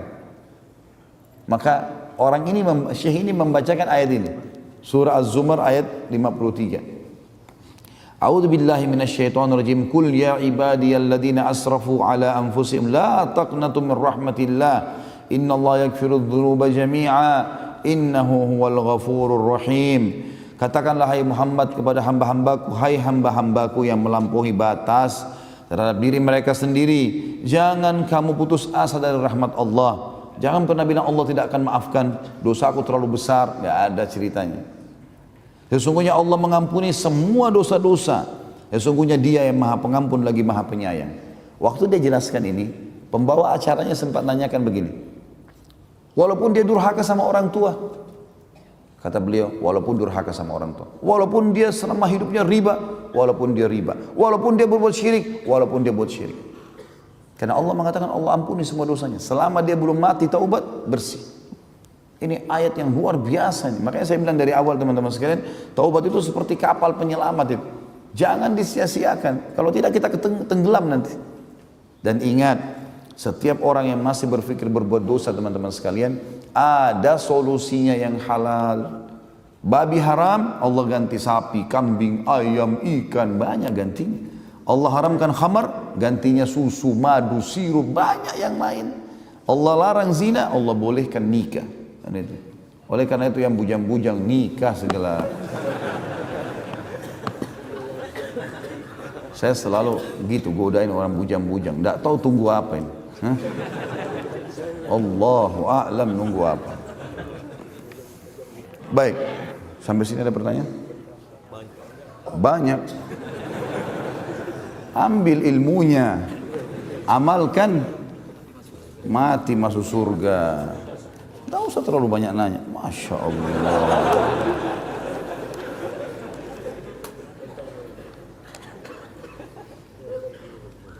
Apakah jika hendak menikah harus memiliki rasa sayang dan kecocokan terlebih dahulu, sedangkan Allah menjanjikan rasa sayang diberikan setelah pernikahan? Karena mayoritas akhwat menolak, bahkan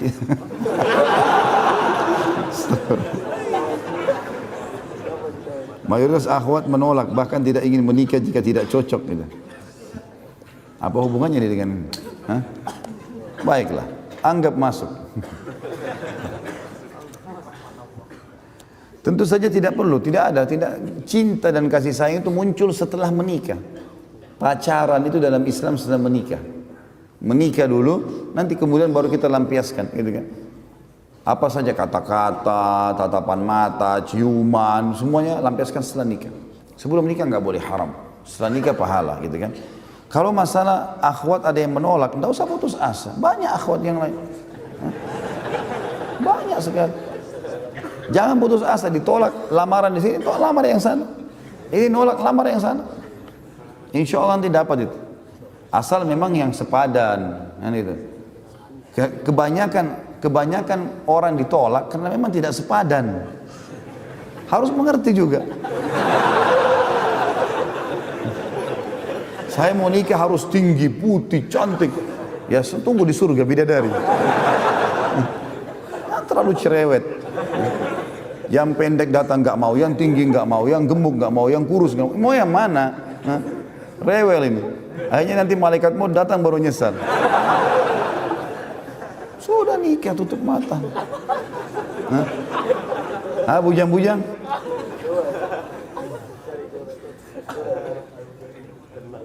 Seandainya kita benar-benar menyaksikan sepasang zina, namun kita tidak dapat menunjukkan saksi, bagaimana solusinya? Sudah, nasihati. Nggak bisa, kita nggak boleh melaporkan kalau kita nggak punya saksi, teman-teman sekalian. Dalam Islam hukumnya begitu. Kalau enggak, kita yang kena hukuman. Karena memang dalam Islam yang didahulukan adalah menutupi aib, bukan membongkar. Bukan begitu lihat zina laporin, expose, enggak.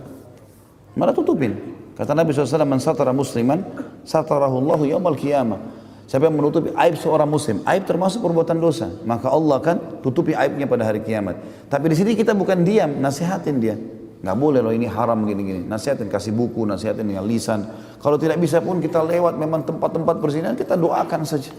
Semoga Allah berikan hidayah gitu. Seperti itulah ya. Kita tahu bahwa ada amal jariah, tapi saya pernah dengar mengenai dosa jariah. Benarkah ada Ustaz? Bagaimana kita bertobat darinya? Saya tidak pernah tahu istilah dosa jariah ya. Amal jariah memang pernah ada. Tapi secara dalil bisa terjadi. Artinya ada hadis Nabi SAW yang berbunyi, siapa yang menyuruh pada kebaikan, dia akan dapat pahala orang yang melakukan apa yang dia serukan tanpa dikurangi sedikit pun dari pahalanya kan. Lalu Nabi SAW mengatakan, dan siapa yang menyuruh pada keburukan, dosa, maka dia akan dapat pelaku dosa itu tanpa dikurangi sedikit pun dari dosanya. Jadi bisa saja memang termasuk. Ya, jadi teman-teman sekalian, kalau orang berbuat dosa, kalaupun dia sampai berbuat dosa, dia segera taubat, dia tutupi aibnya dan jangan diajarkan ke orang lain. Ada orang jadi pahlawan dalam dosa. Nah, ya. Dia zina, dia ajak temannya berzina, dia ajarin caranya. Nanti kau begini, nanti kau begini, nanti kau begini. Ya orang itu buat dosa, dia dapat dosa. Untuk apa ini?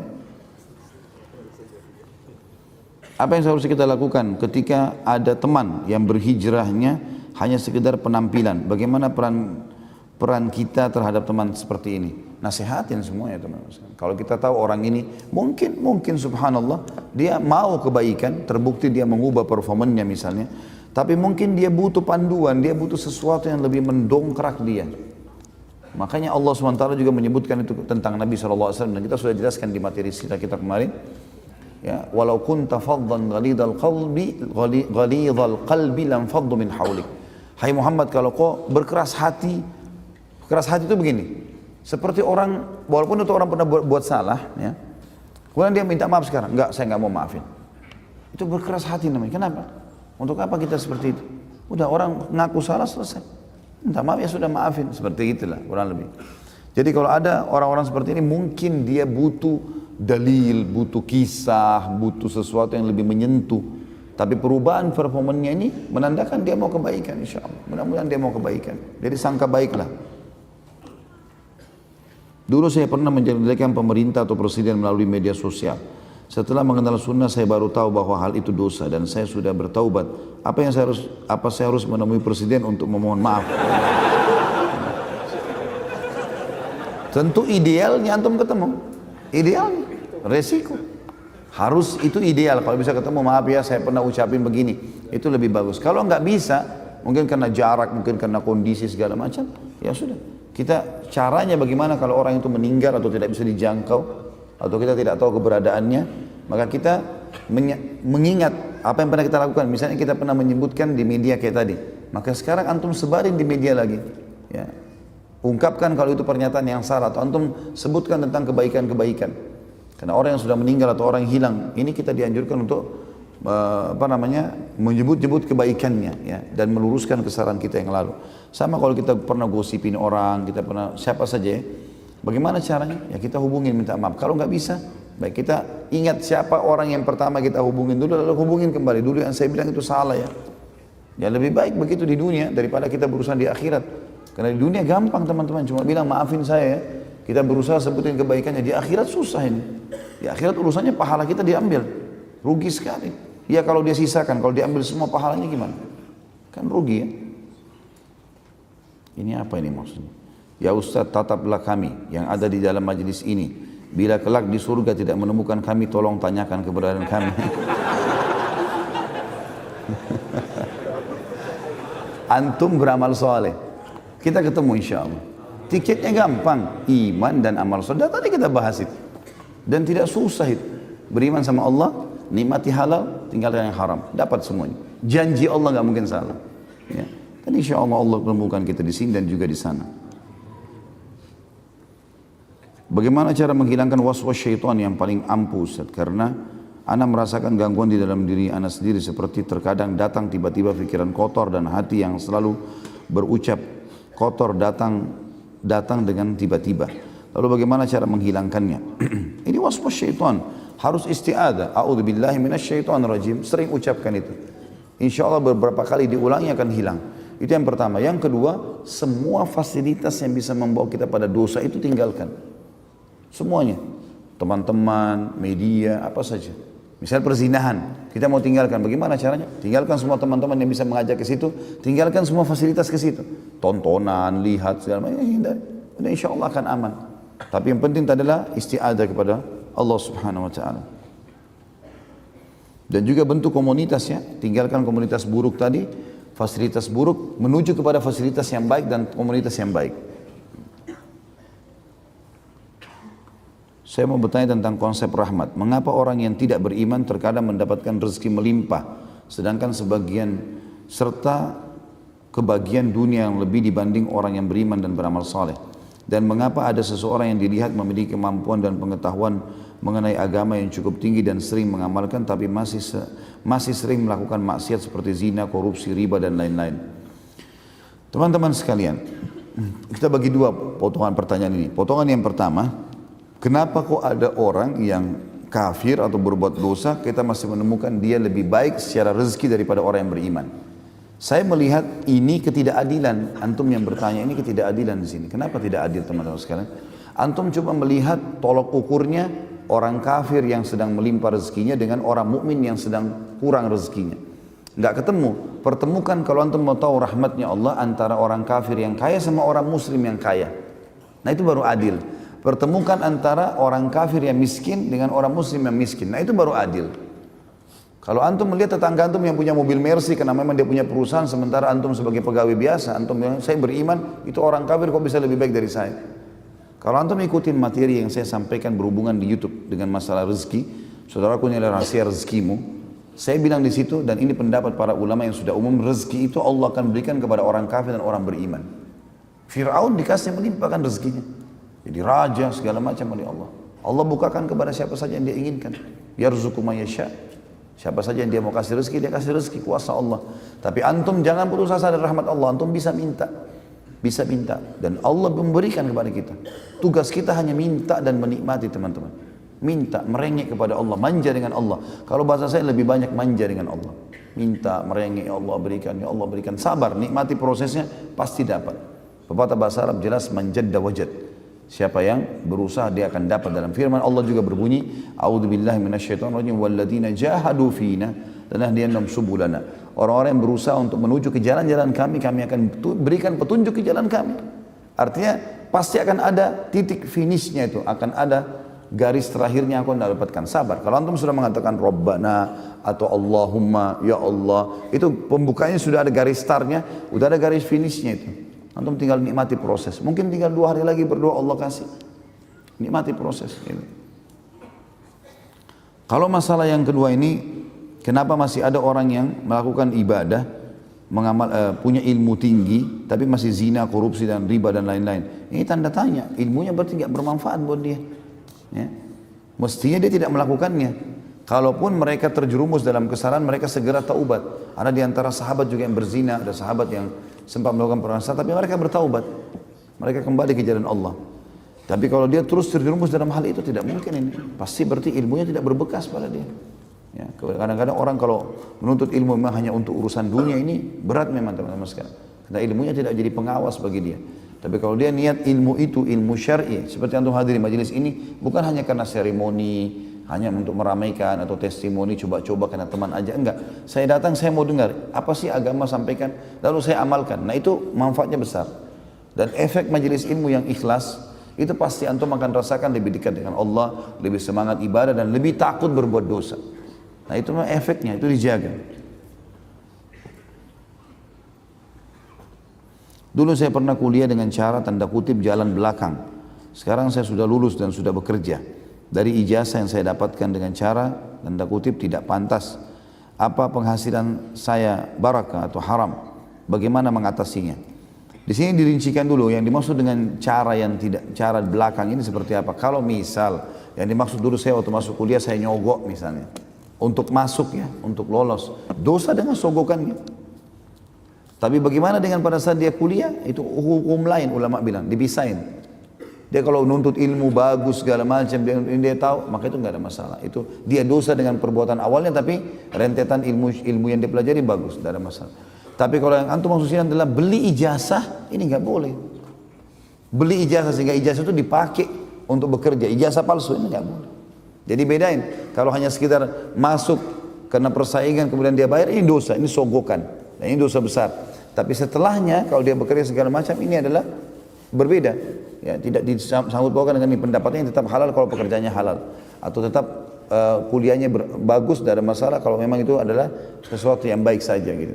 Terlebih lagi kalau kata para ulama, orang hidup di wilayah-wilayah atau negara-negara yang tidak bisa lolos kecuali dengan cara seperti itu misalnya, dia tidak bisa lolos lagi, harus dengan cara itu. Kalau dia tidak memberi, dia tidak akan semua. Anda ingin tanyakan tentang adab berbicara pada orang tua. Sebelumnya Anda ingin menceritakan kalau sudah beberapa tahun terakhir ibu Anda mengalami masalah pendengaran. Dan setiap kali Anda berbicara selalu dengan nada tinggi dan selalu mengulang-ulang pembicaraan. Bagaimana hukumnya Ustaz? Apakah Anda termasuk orang yang berdosa? Innamal a'malu binniyat. Niatnya gimana? Kalau ibunya lagi pendengarannya enggak jelas gitu kan. Kemudian diikuti niat. Ini ibu saya waktu kecil suka marahin saya, ya. Sekalian saya teriak-teriak sekarang. Nah, itu dosa. Tapi kalau memang betul-betul ibunya nggak dengar, lalu kemudian dia tinggikan nadanya betul-betul murni hanya sekedar mau memberikan pendengaran, nggak ada masalah. Karena itu harus dilakukan. Kalau tidak ibunya nggak tahu apa maksudnya. Jadi di sini kembali kepada niatnya. Orang yang sudah belajar sunnah ketika meninggal, pengurusan jenazahnya masih dengan cara kebiasaan orang-orang di lingkungannya. Misal pakai menabur bunga, tahlilan dan lain-lain dilakukan oleh keluarganya. Apakah si mayit mendapatkan dosa dengan apa yang dilakukan oleh keluarganya? Tentu lebih baik seseorang antara kita menulis wasiat. Mumpung antum hidup, antum tulis wasiat. Saya minta kalau saya meninggal, caranya seperti ini. Tulis wasiat. Dijalankan seperti sunnah Nabi SAW atau ada buku kita titipin. Karena Nabi SAW perintahkan wasiat itu. Kata Nabi SAW, janganlah seseorang antara kalian terlintas di benaknya sesuatu sudah 3 hari, maka kecuali dia sudah tulis dalam bentuk wasiat. Utang di mana, mau dikuburkan seperti apa, nanti anak-anak saya mau wasiatkan anak dan istri saya harus seperti ini kalau saya meninggal. Tulis wasiat, pesan-pesan. Masalah nanti mereka langgar itu tuh urusan nanti, urusan mereka sama Allah. Tapi kita sudah lepas.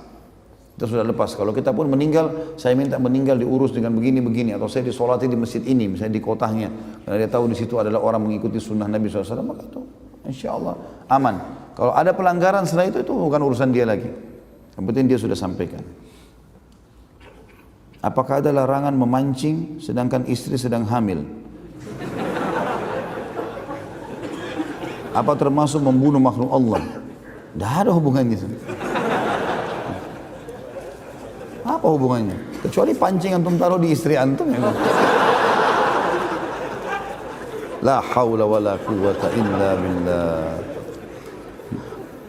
Gak apa-apa ini. Bolehkah menikah dengan alasan saya takut terjerumus ke dalam maksiat dan posisi saya masih mahasiswa, dan ketika sudah menikah saya tetap melanjutkan kuliah saya dan bisa hidup masing-masing masih ditanggung oleh orang tua? Boleh sekali. Nggak ada hubungannya menikah dengan prestasi dunia. Kalau antum mau ke masjid nanti kalau ada motor atau ada kendaraan maka tidak akan sholat di masjid kan? Karena dihubungkan dengan prestasi dunia, nggak ada hubungannya. Menikah gak ada hubungannya dengan sarjana, gak ada hubungannya dengan ijazah. Para sahabat itu mudah sekali mereka kalau mau nikah. Hari ini dia lihat cocok, dia datang ke rumah melamar, malam sudah suami istri. Mudah, gampang. Kalau mati sudah masuk, dapat pahalanya. Kalau antum kan Masya Allah sekian tahun dulu, sudah S1 nanti punya mobil, nanti punya rumah, lama-lama putih semua rambutnya baru mau nikah. Menikah saya gak ada hubungannya sama sekali.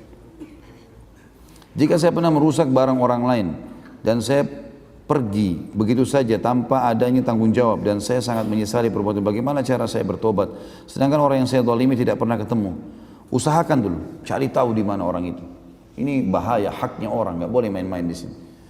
Harus cari dulu orang itu. Kalau betul-betul tidak ketemu, maka nilai barang itu atau barang yang sama sedekahkan atas nama orang itu. Misalnya handphone, kita beli handphone senilai itu. Misalnya nilainya dulu berapa? Senilai, bukan produknya ya. Karena kalau produk bisa saya sudah tidak muncul lagi nilainya. Misal pada zaman 5 tahun yang lalu HP ini harganya 10 juta misalnya. Kalau sekarang sudah nggak ada nilainya HP itu. Mungkin sudah tidak keluar lagi. Jadi nilainya, nilai 10 juta pada saat itu. Kita keluarkan. Sedekahkan atas nama orang itu. Itu solusi terdekat. Sekarang anak terpaksa dan urgen kerja di perusahaan rokok. Apa anak salah Ustaz? Karena sudah cari-cari kerja belum ada yang terima. Sedangkan istri anak hamil. Anak bingung kalau nganggur nggak ada penghasilan untuk istri. Apa yang anak harus lakukan? Mohon masukannya. Terus kalau anak belum dapat kerja yang halal dan baik, anak takut resign. Sedangkan harus biaya istri. Terus tabungan anak sudah nggak ada.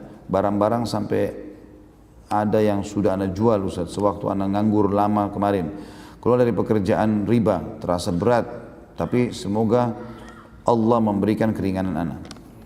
Ya akhi, Iman itu adalah keyakinan kepada Allah Subhanahu wa taala, dan Allah itu innallaha la yukhliful mi'ad. Allah tidak akan pungkiri janjinya. Enggak mungkin. Dan memang sudah menjadi Allah janjikan baik-baik pasti. Di antaranya hadis Nabi SAW yang sahih, "Man taraka syai'an lillah abdalu khairan min." Siapa yang meninggalkan sesuatu karena Allah, antum tinggalkan bank riba karena takut dosa. Pasti Allah akan gantikan sesuatu yang lebih baik. Baik Ustaz, saya sudah berusaha melamar sana sini belum diterima. Akhirnya saya kerja lagi di perusahaan rokok. Sama antum dari riba ke rokok. Rokok sudah pernah kita jelaskan teman-teman. Ini sama saja dengan narkotika ini, tapi dilegalkan. Itu virus bahaya sekali. Racun. Rokok tidak pakai expire.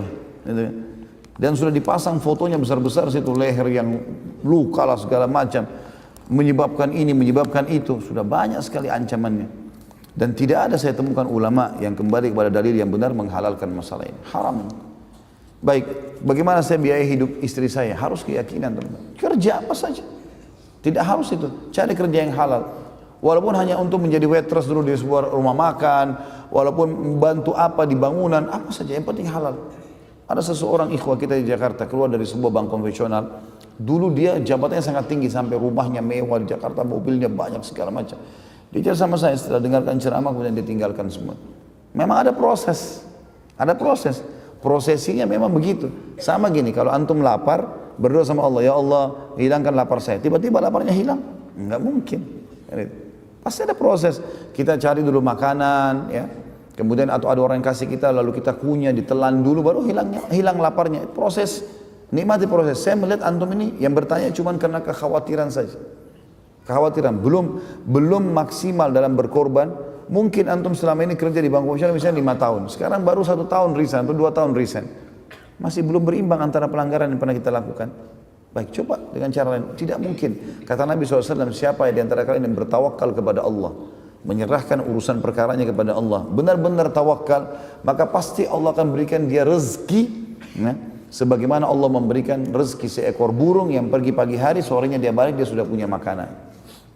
Semut di lubangnya Allah kasih rezeki. Bagaimana antum manusia yang berakal, ya, yang Allah mengatakan fi ahsani taqwim, sempurna semuanya, lalu kemudian kita rasa kita tidak bisa. Nggak mungkin itu. Yang lebih parah teman-teman, kalau kayak gini, ini jangan ditunda resignnya. Istri lagi hamil dikasih dari uang hasil gaji rokok. Ini kan bahaya sekali. Buat antum berbahaya, istri antum bahaya, antum berbahaya. Masalah jual barang, tidak usah khawatir, jual barang sudah. Bertawakal kepada Allah Subhanahu wa taala. Saya kasih contoh kisah. Ada banyak kisah, di antaranya ada seorang saleh diceritakan oleh para ulama dalam kisah orang-orang saleh, tapi saya tidak temukan namanya orang ini. Dia orang miskin sebenarnya. Dia makan juga pas-pasan dengan istri dan anaknya. Dia punya sekitar 4 anak, 4 atau 5 anak. Pas dia mau makan malam sama istri dan anak-anaknya, makanan juga pas-pasan, ada orang ketuk pintu rumahnya. Dan orang miskin juga yang ketuk. Ini orang miskin, orang susah. Begitu buka pintu dia minta makanan. Istrinya lihat ke dia, bagaimana? Makanan juga cuma 1 piring. Ini pun kalau kita makan gak cukup. Kalau kita kasih ke orang sebagian, maka sebagian kita makan, sebagian enggak. Udah kasih aja semua, kata suami. Kasih orang itu, dikasih. Rupanya berjalan waktu, di awal malam, kalau kita sekarang jam 12 malam, jam 1 malam, rupanya kelaparan, kena tak makan. Anak-anaknya nangis, istrinya susah, nangis, susah. Lapar, sampai pada tingkat kelaparan nih malam itu. Lalu istrinya bilang, bagaimana jalan keluarnya? Kata suaminya, baiklah sebentar. Saya coba keluar, malam hari ini. Dia keluar kemana? Ke masjid. Dia nggak kemana-mana, di masjid dekat rumahnya. Seolah tahu dia sujud kepada Allah. Dan teman-teman sekalian berdoa kepada Allah, minta pada hal-hal walaupun kecil di mata kita. Dia berdoa mengatakan, ya Allah, Engkau mengetahui bahwasanya aku kelaparan malam ini dengan istri dan anakku, berikanlah aku makan. Minta makan sama Allah. Dikatakan dalam kisah ini teman-teman, seorang raja di negeri itu, sudah 1 minggu taubat, dia gelisah dengan dosa-dosanya semua. 1 minggu ini dia gelisah terus taubat. Sampai pada malam itu, si raja ini dikatakan dalam kisah, tidak bisa tidur, dia bangun, dia ambil sekantong uang emasnya, dia ambil juga sekantong makanan yang paling baik yang dia miliki di istananya. Dia keluar, dia bilang, ya Allah, sebagai tanda taubatku kepadamu, maka aku akan berikan kepada orang yang layak diberikan untuk ini. Dan sebagai bentuk, aku ingin panduan padamu, aku tidak akan pegang tali kekangan kudaku. Maka kudanya pun jalan, orang raja ini keluar. Tiba-tiba kudanya ini berhenti di masjid yang ada orang tadi itu. Ini kisah nyata. Mampir, dia pun tidak tahu kenapa, zaman dulu belum ada lampu, tidak ada penerangan. Kenapa kok mampir di masjid? Dia bilang, saya turun, kata rajanya, saya bawa dua kantong itu, begitu saya masuk, saya dengar suara. Saya dekat, orang itu lagi berdoa, dan doanya, ya Allah, aku lapar dan berikanlah aku makanan untukku dan istri dan anak-anakku. Jadi itu terus yang diucapkan sama dia, minta makanan, karena ini lagi dibutuhkan. Ya. Dan orang beriman biasanya seperti ini. Mereka selalu memenuhi, meminta hajatnya kepada Allah per item yang dia minta, dan memang dia tidak buru-buru untuk meminta sesuatu ke depannya, karena dia pikir dia mau setiap saat berdoa terus. Dia cerita, selesai salam kata si raja ini, saya raja di wilayah ini dan saya tobat kepada Allah, saya dengar kau kelaparan, ini harta terbaik saya, ini juga kantong makanan, silakan. Terus rajanya bilang, dan kalau kau satu waktu butuh apa saja, datang kepada saya. Ini istana saya sudah tahu, datang saja. Saya akan berikan kamu. Apa jawaban orang saleh ini? Kalaupun saya punya hajat, wahai raja, saya tidak akan datang ke istana anda, tapi saya akan datang ke istana Allah di sini. Masjid yang telah mengutus anda datang kepada saya. Ini butuh keyakinan teman-teman sekalian. Ingat, lihat di sekitar kita banyaknya serangga, banyaknya hewan yang Allah berikan makanan. Ini waswas syaitan, harus dilawan. Enggak boleh tidak, dengan penuh keyakinan. Sebagai penutup kisah yang lain ya, kita lihat waktunya. Sebagai penutup teman-teman sekalian, ada seorang syekh juga di Saudi cerita. Saya lihat cuplikannya tapi saya nggak tahu orang ini siapa, karena saya juga baru lihat wajah beliau. Tapi dia cerita lagi duduk santai di TV Saudi, ya, kalau nggak salah itu ada cuplikan. Kemudian dia cerita, dia bilang saya pergi ke Mesir, dan di Mesir itu saya isi di dua kota ceramah, di Kairo sama Iskandaria, dua kota ini. Dia bilang setelah saya isi di kota Kairo, saya ke Iskandaria, kemudian saya balik lagi ke Kairo untuk berangkat. Rencananya saya tiba di Kairo jam 2 malam, Pesawat saya habis subuh. Saya telepon marbot masjid, ya yang saya isi ceramah, saya nggak usah ke hotel, saya nginap di masjid aja, dia bilang. Kemudian subuh nanti saya langsung ke bandara. Kemudian dia bilang saya tiba di masjid jam 2 malam. Begitu saya tiba, saya lihat pada saat itu masjid lagi lampunya nyala segala macam. Ini kisah baru nih, baru beberapa waktu yang lalu kisahnya. Dia bilang lampu semua nyala, saya masuk masjid, saya pikir mungkin marbot masjid nyalain, ternyata bukan gitu, ternyata bukan. Dia bilang saya lihat ada orang di depan mihrab, di mihrab, lagi sujud, lagi nangis-nangis sama Allah, lagi berdoa sendirian. Saya pun coba dekat mau dengar, doa apa orang ini sampaikan. Dalam doanya dia bilang begini, ya Allah, sesungguhnya engkau tahu istriku mau dioperasi besok, dan dia butuh 14.500 jenih ponnya Mesir. Ya, mungkin kalau saya tidak salah ini nilainya sekarang rupiah 50-60 juta rupiah, sekitar begitulah. Dan saya tidak punya uang ya Allah, sebagaimana engkau ketahui, mudahkanlah ya Allah, sambil orang ini menangis-nangis karena istrinya harus dioperasi besok. Setelah saya salam, kata syekhnya, saya datang ke dia, kenapa akhi, kenapa sampai begitu? Dia bilang masalahnya berat, bagi saya berat, karena tolok ukur beratnya masalah kan tergantung individu itu, kita nggak bisa tarik ke diri kita ya. Ada orang mungkin bagi dia lapar sedikit sudah masalah besar. Ada orang mungkin 2-3 hari nggak makan dia masih anggap biasa. Jadi dia masih bisa bersabar. Jadi ini tergantung keadaan. Maka dia bilang saya sudah betul-betul istri saya sakit, saya harus operasi. Dia harus operasi, saya tidak punya duit sama sekali. Satu pun saya nggak punya. Dia butuh 14.500. Kata Syekhnya dia bilang sambil saya tepuk pundaknya, lanjutkan doamu. Allah tidak akan sia-siakan orang yang beriman dan berdoa padanya. Dia bilang orang itu pun lanjutin doanya. Dia bilang saya sholat, dia bilang saya sholat malam, saya sholat witir, lalu saya tidur sambil nunggu subuh beberapa saat. Azan subuh saya dibangun sama masjid, syekh bangun. Begitu dia bilang saya bangun, saya sholat sunnah, orang itu sudah nggak ada. Kemudian saya begitu iqamah, saya disuruh sama masjid, syekh silakan jadi imam. Dia bilang suara saya paruh, saya ya semalaman kurang tidur. Dia bilang nggak apa-apa, ayat-ayat pendek aja nggak masalah, yang penting antum jadi imam. Baiklah. Dia bilang saya mau jadi imam, saya baca surah-surah pendek. Begitu selesai, tiba-tiba ada orang dari saf tengah datang. Dia bilang, Syekh, saya penggemar anda di YouTube. Rupanya Syekh ini punya banyak cuplikan di YouTube. Dia bilang, saya penggemar anda di YouTube. Dan saya tinggal di apartemen di sebelahnya masjid ini. Ada apartemen, ini saya tinggal di sini. Saya termasuk pengusahanya Kairo, salah satu pengusaha dia bilang. Dan saya pada saat mau sholat subuh tadi di masjid lain, saya dengar suara anda di mic, maka saya datang ke masjid ini. Dia bilang, Syekh, saya minta satu bantuan. Kata syekhnya, apa bantuan? Mau bantu apa? Dia bilang, saya ini punya zakat mal, jumlahnya 14.500 jenis. Saya mau keluarkan, tolong pandu saya ke siapa? Kata syekh, tiba-tiba saya nangis nih, karena dia tahu kisahnya. Dia bilang sebentar. Syekhnya bilang saya berdiri cari di saf, mana orang yang tadi malam berdoa-doa itu. Jumlahnya sama, 14.500. Dia bilang begitu saya lihat di ujung saf, saya panggil dia. Begitu dia datang, kata syekhnya, akhi, saudaraku, ceritain apa hajatmu. Ini orang ini mau dengar. Dia bilang, demi Allah syekh, istri saya lagi di rumah sakit, saya butuh bantuan, butuh 14.500 jenis. Tiba-tiba orang kaya itu nangis juga. Jadi syekh sama orang kaya nangis. Orang yang mau berdapat sumbangan ini bantuan, tidak tahu kenapa dua orang ini nangis. Maka kemudian dia tanya, kenapa kalian nangis? Kata si orang kaya itu, sungguh Allah sudah memandu saya ke kamu. Ini 14.500 jenis zakat saya. Istri saya sudah ingatkan sudah 1 minggu. Selalu dia bilang, keluarlah, berikan haknya Allah di jalannya. Jangan ditahan ini. Dan saya selalu bilang, saya tidak mau bagi-bagi harta ini. Saya maunya, saya dapat kepada satu orang hamba Allah yang butuh bantuan, jumlahnya seperti zakat ini, yang dengannya Allah selamatkan saya di akhirat. Maka tiga-tiganya jadi nangis, kata syekh. Ya, karena terharu lihat kejadian yang luar biasa. Maka kata syekhnya, orang ini, orang yang sedang butuh bantuan ini, dia tiba-tiba saja melupakan saya, melupakan orang yang kasih zakat, dia menghadap kiblat, lalu dia mengangkat kepalanya ke langit sambil mengatakan, aku mencintaimu ya Allah.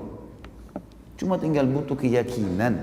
Makanya kata Nabi SAW, Udu rabbakum mukinuna bil ijabah, fa inna Allah la yakbalu du'a min qalbin ghafil. Berdoalah kalian kepada Tuhan kalian dengan penuh keyakinan akan diijabah. Ya. Sesungguhnya Allah tidak akan menerima doa dari orang-orang yang hatinya lalai. Jadi harus kita garis bawahi poin ini teman-teman sekalian. Baik, ada pertanyaan dan kita tutup dengan itu tentunya. Mudah-mudahan majelis ilmu tidak pernah ditinggalkan, karena jadikan simbol hidup tidak ada hari tanpa ilmu. Karena itu ilmu adalah landasan agama kita yang mendatangkan keimanan, dan kalau iman sudah ada maka semuanya bisa berubah. Orang bodoh jadi pintar, penakut jadi pemberani, orang pelit jadi dermawan, dan semuanya menjadi baik dengan izin Allah subhanahu wa ta'ala. Mungkin begitu saja. Kalau benar dari Allah, kalau salah dari saya mohon dimaafkan. Subhanakallahumma bihamdika, asyhadu an la ilaha illa anta astaghfiruka wa atubu ilaik. Wassalamualaikum warahmatullahi wabarakatuh.